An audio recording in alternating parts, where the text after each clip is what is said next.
Quanto mais se descobre sobre o passado da Terra, mais questões e incógnitas surgem pelo caminho, e um dos mistérios mais explorados tem relação direta com a fama dos tesouros perdidos ou roubados ao longo dos séculos. Como a misteriosa Arca da Aliança, um objeto sagrado repleto de ouro construído por Moisés, até a Lança do Destino, a arma usada pelo soldado romano para perfurar o abdômen de Jesus Cristo durante a crucificação. Confira a seguir os objetos perdidos mais procurados do mundo. A Arca da Aliança.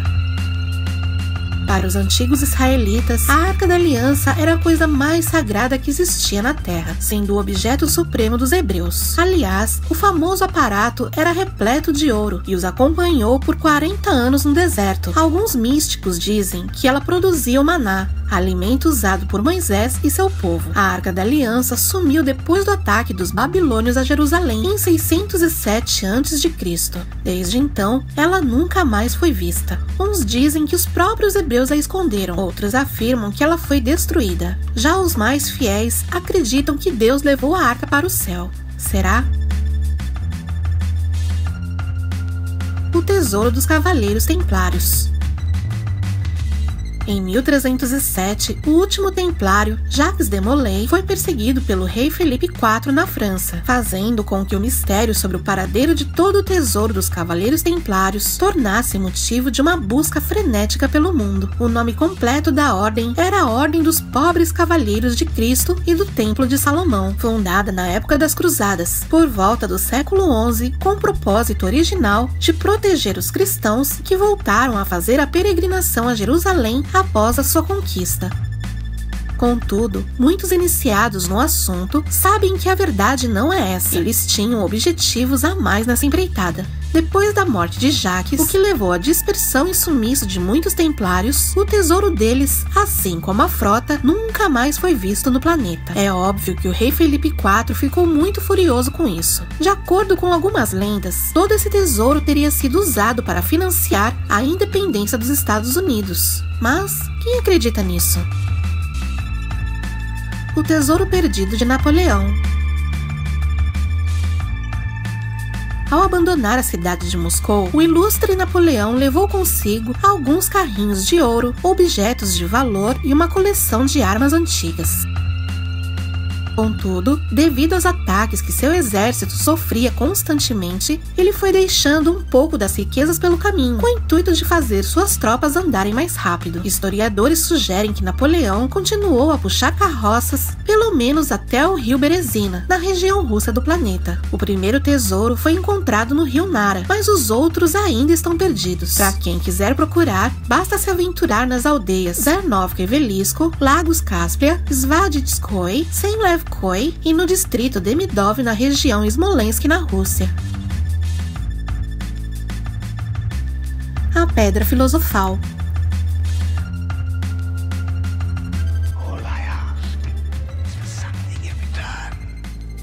A primeira coisa que vem à nossa cabeça quando se fala em Pedra Filosofal é o clássico primeiro filme e livro da saga Harry Potter. É por lá que se inicia a nossa análise sobre o assunto mais comentado entre o final da Idade Média e início da Moderna. Atualmente isso parece loucura, mas na época foi motivo de grandes revoltas, e nessa mesma época surge uma das figuras mais importantes para as discussões sobre a Pedra Filosofal, Nicolas Flamel. Segundo a lenda, voltando de uma viagem, Flamel encontrou um sábio judeu que traduziu um dos livros que continha a fórmula para a criação da Pedra Filosofal. Ele saiu da alquimia teórica e passou a dedicar-se à prática, onde a partir dos anos 1380 foi capaz de realizar a primeira transmutação, criando assim o ouro. Há quem duvide disso, mas, para deixar as autoridades ainda mais flamejantes, o pobre velho dedicou-se às obras de caridade, construindo igrejas, cemitérios, hospitais, e todos eles com muitas esculturas de ouro, que remontavam à alquimia. Em 1418, Flamel foi decretado morto. Sua casa foi saqueada inúmeras vezes por ladrões que, sem sucesso, buscavam a chave para a criação da Pedra Filosofal. Porém, sem nenhuma explicação plausível, nas tumbas de Flamel e Perrenelle, sua esposa, foram encontrados somente suas vestes. Os corpos estavam ausentes.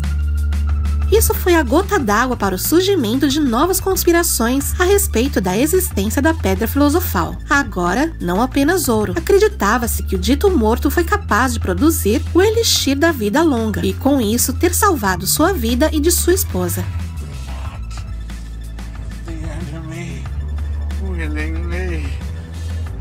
No fim das contas, Flamel deixou um testamento para o seu sobrinho, explicando todo o processo de fabricação da Pedra Filosofal. No entanto, o texto estava criptografado por meio de um alfabeto com 96 letras. Posteriormente, estudiosos conseguiram interpretar os dados, mas há quem diga que até hoje não foi possível produzir outra Pedra Filosofal, pelo fato dos escritores terem sido interpretados de maneira errada. O Tesouro de Montezuma. Montezuma era uma figura lendária e poderoso líder asteca. Tinha uma fortuna incrível.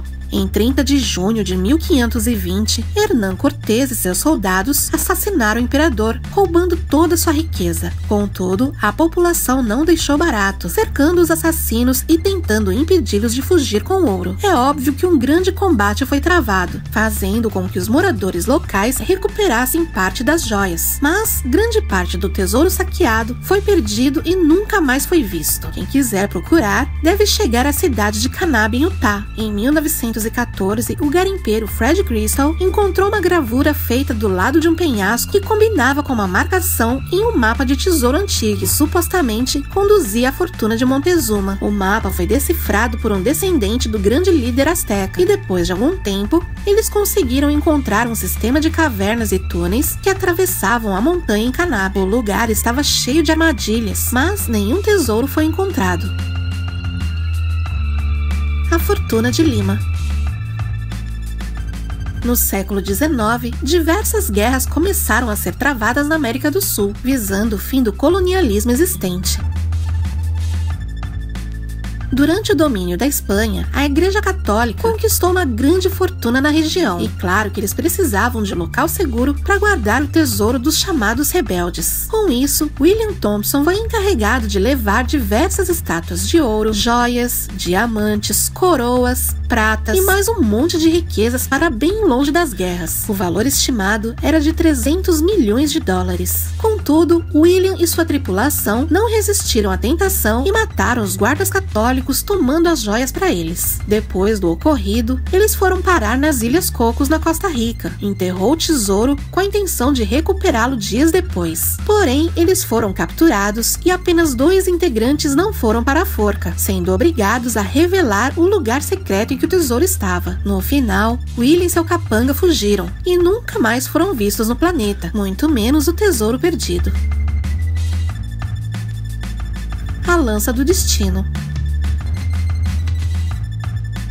Também conhecida como a Lança Sagrada, é um dos artefatos mais misteriosos de todo o mundo. Segundo o Evangelho de João, no capítulo 19 da Bíblia Sagrada, esse foi um instrumento usado pelo soldado romano para perfurar o abdômen de Jesus Cristo durante a crucificação. Desde o momento da crucificação, essa lança foi representada como uma relíquia religiosa de valor inestimável. Ela também é considerada um grande símbolo do cristianismo, assim como o Santo Graal e a coroa de espinhos. Com o passar dos anos, uma lenda bastante curiosa passou a acompanhar a Lança do Destino. Quem tivesse posse desse objeto teria a capacidade de conquistar o mundo. O artefato ficou guardado na coleção do Museu de Hofburg, em Viena, até 14 de março de 1939, quando Adolf Hitler subiu ao poder e tomou posse da lança. Ela foi mantida secretamente num cofre subterrâneo até 1945, quando o exército americano invadiu o cofre, resgatou a lança e outros artefatos valiosos. Segundo os registros, 80 minutos após o incidente, Adolf Hitler se suicidou e a lança sagrada foi devolvida para o Museu de Hofburg, onde permanece até hoje em volta de um grande mistério.